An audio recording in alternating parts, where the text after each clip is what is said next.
Welcome to the Get Sculpted podcast. We're your hosts, Tiana, Jordana, and Marilyn. This podcast is all about cutting through the noise and giving you the real deal on fat loss, muscle building, and what it really takes to build your 2.0 sculpted self, inside and out. Our motto is to work smarter, not harder.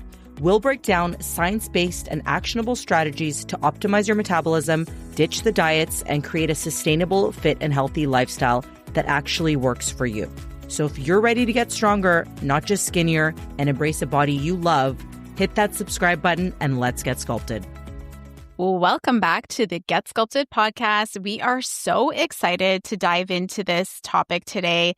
If you are over 35 and still hoping fitness will magically just happen if you think about it hard enough, I hate to break it to you, but that's just not how this whole fitness thing works.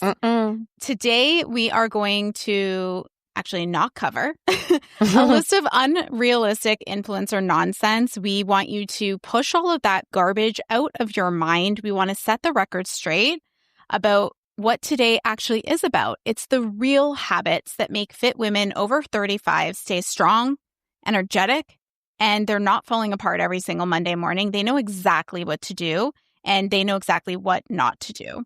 So if you love this episode, please, I'm going to ask you now, share it with a friend, take a screen grab of it, share it on Instagram, tag us. We'd love to know what you think, because that is how we reach more women like you, is when the episodes are shared. So I want to dive straight into it today. And T, let's kick us off with the very first habit.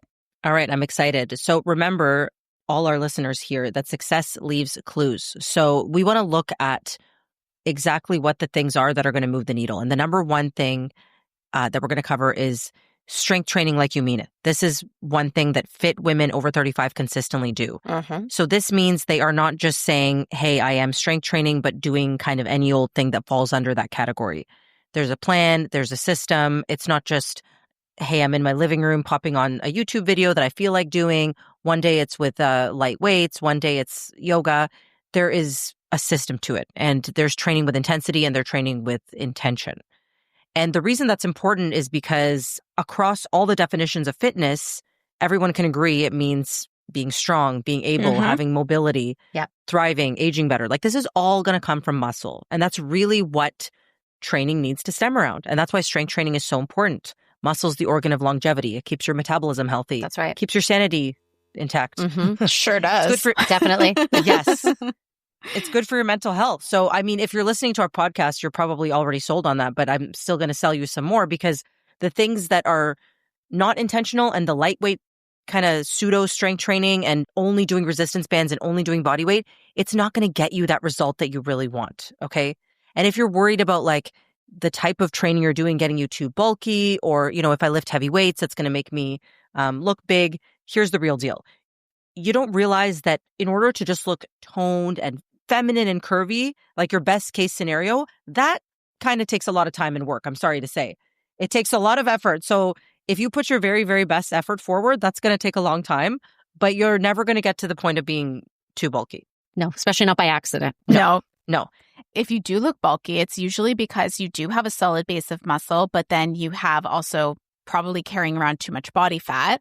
And Correct. That is what's making you feel bulky. And it's about going through the process of leaning out and going through a fat loss phase, which is going to reveal all of that gorgeous toned muscle underneath. Yeah, good point. Exactly. And all these things really come down, the losing the body fat and the building muscle, it comes down to probably doing less than what you're doing now, but doing it better. So the habit of really strength training like you mean it also means you have to make that intentional in your schedule. Yes. When you have the right plan, you really got to audit your time and you got to put it in your calendar like an important appointment to yourself. And in 2025, we're just not buying the excuse of not having time. We're just not. Because let me ask you this. If you say you don't have time, if there are CEOs out there and brain surgeons and people who have like 5 kids and they're doing it, we really don't have an excuse. You got to make it a priority. And that's it.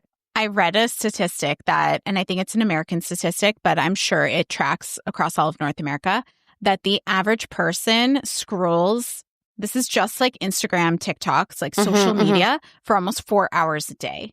I believe that. Hours. And so if you think about even just like check your phone, maybe your phone says yours is 3 hours or 2 hours, but you're telling me that in between 2 and 4 hours of scrolling, we can't carve out 45 minutes. We absolutely can. It's about reprioritizing, not necessarily finding new time. And I do also want to address, like, not everyone has the same 24 hours in a day, but certainly there are areas of opportunity and refinement. And that's where the coaching experience can become really impactful because you're getting that honest opinion on time management. And it's really going to give you that opportunity to have an outsider's perspective to help you figure out the best way to implement that strength training, because it is a non-negotiable. And you're removing decision fatigue. Yes. Which is so important. All right. Can I kick it into habit number 2? Take us away, Mary. Okay. So habit number 2 is, well, women, they eat to fuel themselves, not shrink themselves. This is a common theme that we talk about as well. You have very likely heard the saying that you can't out-train a bad diet, but there is also another fitness truth that we want you to know. You can't out-cardio your way to things. You can't out-cardio your way to abs. You actually can't out-cardio your way to any form of body sculpting muscle. And we know this because it is quite literally how our bodies work. Also, we've been there. We talk about it. Personal experience when we tell you that we have been the people who do the cardio, eat less, and nothing changes. So if you're constantly under eating, thinking it's the way to get the body you want, the truth is your body's going to fight you every step of the way. Okay. You are going to have low energy. You're going to have low strength. You're going to be irritable. Your recovery is going to suck. Your cravings are going to be through the roof, and you will have a sluggish metabolism, which all these things are going to lead to stalled progress. So there's a lot of women out there who think calories are bad. When they hear the word calorie, it's like, I can't eat that because it contains calories. And while we know that you do need a modest calorie deficit to lose body fat, eating too few calories, which is what most women do when they diet, it's counterproductive. It's not going to get you the results that you want. So what should you be doing? And this is what fit women over 35 are doing. They know that food is fuel, right? And they believe that your body isn't something that you shrink. It's something you need to nourish and strengthen. So just like we were talking about training with intention, you have to fuel your body with intention, right? Yeah. So what does that look like? Of course, the holy grail, prioritize protein at every meal because it's going to support your muscle. It's going to boost metabolism. It's going to keep you full. It's going to keep you satiated. And so, you know, these women who are fit over 35, they're not skipping protein. They're having protein. They're not just having salads. They are making protein the focal point. Would you agree, ladies? 100%. 100%. They're not skipping meals. They're not skipping anything, really. It's all about how can I get the most into my meals? How can I eat the most and stay lean? And still get results. Exactly. Second thing is these women are eating carbs. They are not cutting carbs because your body needs carbs for energy. So if you are not eating them, everything's going to suffer. You're going to feel like crap. You're going to have low energy. Your performance is going to be poor. And let's be honest, your life is miserable because carbs are delicious and they are amazing. And who wants to live with that kind of deprivation? I certainly would not want to cut carbs. And it's not going to help you build muscle. And that's really what it comes down to. Like, Not at all. muscle is what we want. And if you want muscle, you are not only eating salads and no carbs. Exactly. And finally, these fit women over 35, they are following what we call the 80-20 rule, which is the key to balance. So 80% of the time, they are having the nutrient-dense, balanced meals that make up the bulk of their intake. And 20% of the time, they leave room for flexibility. So you can have more calorie-dense food, like, yes, a cookie, a piece of chocolate, without guilt. And this is so important because it's something we come back to. As soon as you start restricting things from your diet completely, that leads to rebellion. That leads to, oh yeah, I can't have that. Well, I want it all now. And you binge. And so the women we're talking about today, they're done with that cycle. They're not in that binge and restrict. So takeaway here, habit number 2, fuel your body. You need to eat to fuel your body so you can feel strong, energized, so you can build muscle. And that is what is going to sculpt your body. Habit number 2, that's mine. Love it. Love that. I'm going to move us into habit number 3 because this, I think, is very underrated for most people. And it needs a moment. You know, that's why it's number 3 on our list. But they get their sleep right. And I think you could be doing all the things right. But if your sleep isn't dialed in and you're not properly rested, you are going to start to work against yourself at some stage of the game. And I really think it is a secret weapon for women in fitness over 35 because it helps you process things while you're sleeping. Your body repairs itself. You even problem solve while you're sleeping. Like your That's right. body needs time to rest and recover in order to set yourself up for the next day. And here's some things that tend to get in the way of that, because everyone loves just one more episode of your favorite Netflix favorite show that has dropped. And then you look over and you're like, oh, shoot, it's 3 a.m. Scrolling yourself over and over and over again before bed. You end up staying up way later than you thought you would. Some of our clients, when they first come to us, they'll have that nightly glass of wine to unwind. And we could probably do a whole other episode just on the effects of alcohol, but it can be detrimental to your progress, and it can actually be very negatively impactful on your sleep and actually cause you to stay awake. Not consistent bedtime routine. So you might be getting enough sleep, but your sleep is all over the place. We want to have like that bedtime locked and loaded, and just overall going to bed too late. So how do you counteract some of these? I think it's really about keeping things simple as possible. Maybe a little controversial in a couple of these, but this is my personal opinion. I'd love to hear your girls' take, but I actually think no one should sleep with their phone in their bedroom. Plugged in another room, get an old-fashioned alarm clock or one of those nice fancy wake-up light clock things that you're seeing everywhere, where you can wake up with like the light or the noises or whatever. The birds chirping. Whatever floats your boat. Less aggressive wake up. But I think this is a really key one, because your phone could be, even if it's on airplane mode, could still be like the light going off, or just knowing it's there, or having like the temptation. I was going to say knowing it's there. And then that blue light, when your eyes are presented to that blue light, you're disrupting your melatonin cortisol balance. Exactly. I also like going to bed at the same time as many nights as possible in a row. So true. I literally set a bedtime alarm on my phone. I do it at around 8 o'clock. It's not that I go to bed at 8 o'clock at night. It's that's my cue to actually plug in my phone in another room. And then I know what sort of the routine is from there. But it gives me a chance to start to unwind, create separation from my phone, and start to move into quieter activities that eventually get me into bed. And then the game changer was the day I got my first sleep mask. This was awesome. Like the actual blackness of the dark across my face. I love it. And I take it with me everywhere when I travel. Yes, she does. I was going to say, we can attest to that. We've had sleepovers, hotel sleepovers. I will tape the lights in the hotel rooms. I unplug the TVs, like, forget about it. People don't realize that we're more in control of our sleep than we think. And I had this conversation with clients too. They're like, there's nothing I can do. I'm like, I get it. I've had both my kids wake up at night. I've nursed them at night, but there's always something in your control.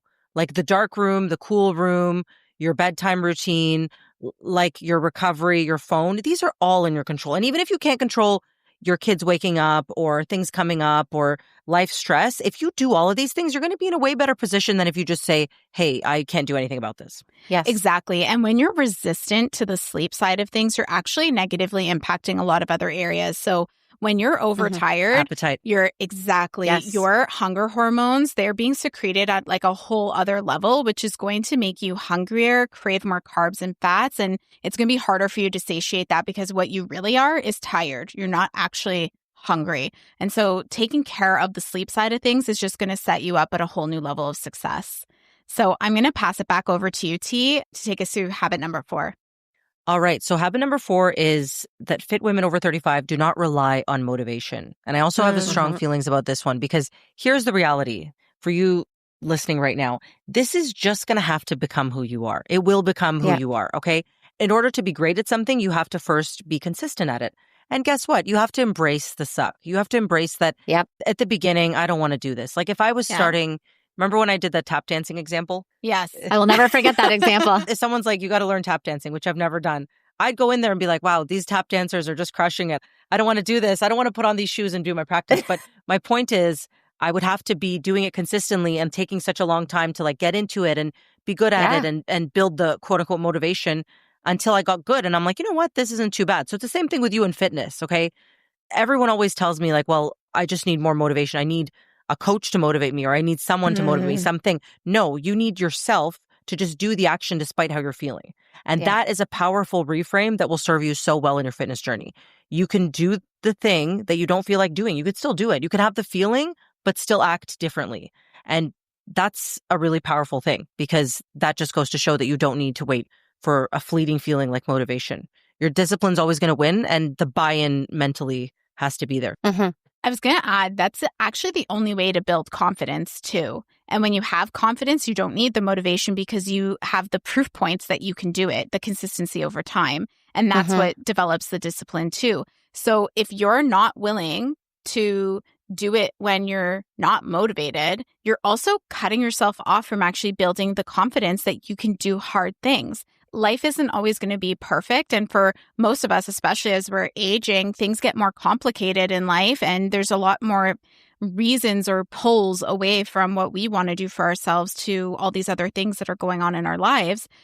Even on a brain perspective, like you're creating new neural pathways when you do hard things. You have to reinforce them. And by reinforcing them and continuing with that habit, you're building confidence. By building confidence in yourself, you know how to then make the decision and you trust that decision because you have evidence that supports that. And when you make the decision over time, you don't give a shit anymore about motivation because you have created that discipline. And that's how all those things like click together, in my opinion. Yeah, agreed. Exactly. And at the end of it all, we come out the way we want to come out. And that's really what I want people to focus on.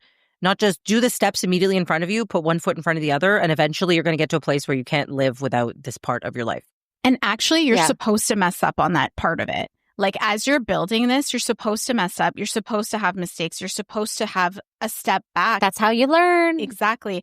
That's how you learn. And that's how you pivot. And that's how you also set yourself up for success for the next time that situation happens, because you're going to have the blueprint from your mistake if you've done that reflection. And I think this is very underrated, the work that's done on moving away from motivation and into discipline. It's something that this is where a coach can actually help and guide you and really do the deep work of helping you structure that and do the follow through when you don't want to.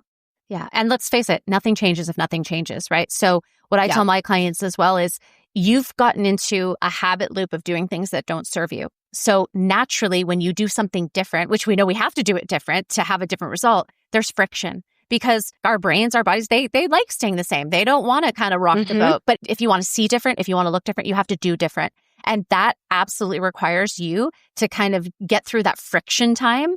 And that's why it keeps coming back to all the things we're talking about, like discipline. If you have a coach, they're not there to motivate you. They're there to give you the tools, the structure, the support. But that's got to come from you. You've got to want this bad enough. So yeah, agree with all of that. Love that. Completely agree. And then one more important one, Mary. Yeah, go ahead. Yes. Let me take you through habit number 5. So these fit women over 35 that we're talking about today, they manage stress. They don't ignore it and they don't push through. So life is stressful. We are not going to sit here and tell you that there is not stress. I feel like probably more than ever, people are feeling stressed out and overwhelmed.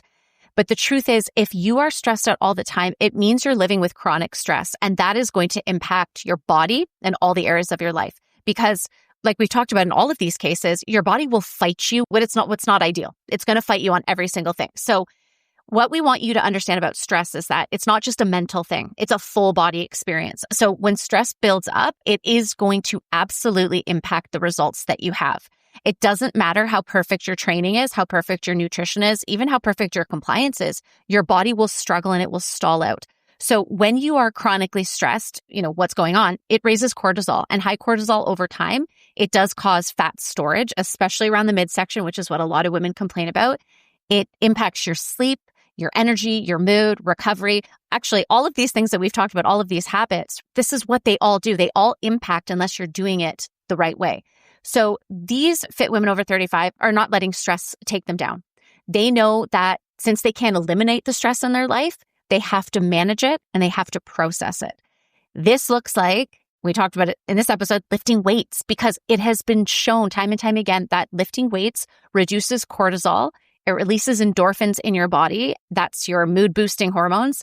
And it's also, and I find this it is such a great distraction from your daily stress.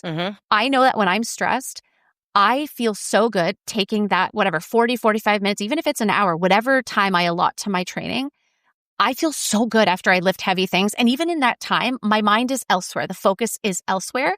So I'd love to hear what you girls think about that too, because we love working out. We love lifting weights. But can you talk a little bit about how it's helped you in that way in terms of stress reduction? Absolutely. If you want to share. Go ahead, T. Sorry, go ahead, Jordan. Go for it. My thing I come back to is it's my one constant. Like even in the most stressful parts of my life, Yeah. I know I can come into my gym and keep that in my routine. And I hope to always be able to do that. So I find it really hard to get out of my head personally. Yes, so do I. Like I literally constantly have buzzing thoughts. So I can't say that while I'm lifting, my head is not somewhere else. But I also know that it's comforting to keep that part of my routine for me. Yeah. I was going to say it's like very grounding. And the way that I do get out of my head is I'm like busy counting reps or tempo or, focusing on my breathing or reminding myself of certain cues to like really be as present as possible and getting myself in my body as opposed to in my head. And that has been great. And I'd also say like when you don't manage stress, your nutrition is impacted, your sleep is impacted. You don't have the same motivation because you don't have the ability to think clearly. And so learning how to manage stress is going to help put all 4 of these other pieces together in terms of the puzzle pieces, right? Stress is going to either tear these things apart or it's going to be the glue. How you manage is going to be the glue that pulls everything together. And this was like a big one for me because when I was still in the corporate world, stress really, it can be a motivator because you can have that positive stress impact where you're striving for the next thing, and that's really healthy. But then it can become on another spectrum very toxic, and that level of stress can overwhelm you. Yeah. And really pull things apart. And so it's really being able to understand the difference between those 2 types of stress, because I think also stress is getting a bad rap a lot today. Some of it is good. But it's really an opportunity to reevaluate how you set boundaries, how you prioritize, where you place your focus, and what is really important to you. And that's what I really love, where we're headed to the dialogue around stress management. Yeah. You bring up a really good point. Setting boundaries is huge as well. So we know the movement piece, lifting weights, getting outside, taking walks, but setting boundaries and saying no to the things that drain you and saying yes to more things that fuel you. Again, all the habits that we talked about, that is going to allow your body to work for you, not against you. And it does help with stress management on so many levels. So I think the takeaway here is you cannot necessarily remove stress from your life, but you can absolutely do things to mitigate and help manage it. And start small. Pick one small thing that can make you feel more grounded, more calm, and more in control, and then do that. I love it. I love that. Agreed. So let's recap these 5 habits super quickly so that you remember them. First one is our fit women over 35. They strength train like they mean it. Habit number 2, they eat to fuel, not to shrink. Habit number 3, they get their sleep right. Habit number 4, they don't rely on motivation. And number 5, they manage stress. If each of you could take, a minute to kind of like sum up the biggest takeaway for yourself on this episode, what would you say? Let's do that. What advice would you give yourself if you were to go back to those earlier days and set yourself up better for success on these 5? I would say success leaves clues, and I don't need to reinvent the wheel. I don't need to be a special unicorn trying, but I think this is better. Just do the thing, no more and no less. And like, if you keep to these 5 and just stay straight and narrow and don't go chasing shiny red balls, you will get to where you want to go.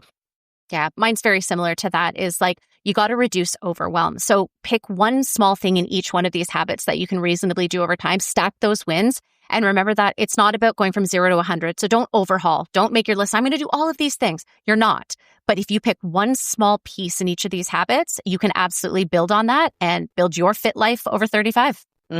I love that. And for me, I would say that you don't have to be perfect on that journey. These 5 things have a lot of space and room in them for it to look different for each and every one of us based on our lives, and how somebody else is executing it might not be realistic for you. So it's about starting with those realistic steps and figuring out how to put those puzzle pieces in that's going to work in your favor and with your life. So I want you to pick one habit to focus on this week. Take a screen grab of this episode, share it on Instagram, tag us, and let us know which one you are going to focus on, because getting fit after 35, it isn't about doing everything perfectly. It's about doing the right things consistently and obviously lifting heavy things and not eating like a toddler. Amen. So on our next episode, you are in for a treat because we are going to talk about It's going to be a spicy one. Yeah, not being like these 6 types of people. And so you might be one of them. you might not be. You have to tune in next week to find out what they are and if you fall into any one of those buckets, because we've got some takeaways for you on that. Thank you for joining us on this episode and have a great day. Bye. And that's a wrap for today's episode of Get Sculpted. We hope you feel inspired, empowered, and ready to take the next step in your fitness journey. Remember, building your 2.0 body is a unique journey for you. It's about showing up for yourself consistently and not being perfect. If you loved today's episode, don't forget to hit subscribe and leave us a review and tag us on social at getsculpted.ca. Your feedback helps us reach more women like you who are ready to cut through the noise and make lasting changes. For more daily tips, inspiration, and behind-the-scenes content, follow us on Instagram and check out our handles in the show notes below. Thanks for tuning in, and we'll catch you next time on Get Sculpted. Until then, remember this: getting sculpted isn't about working harder, it's about working smarter.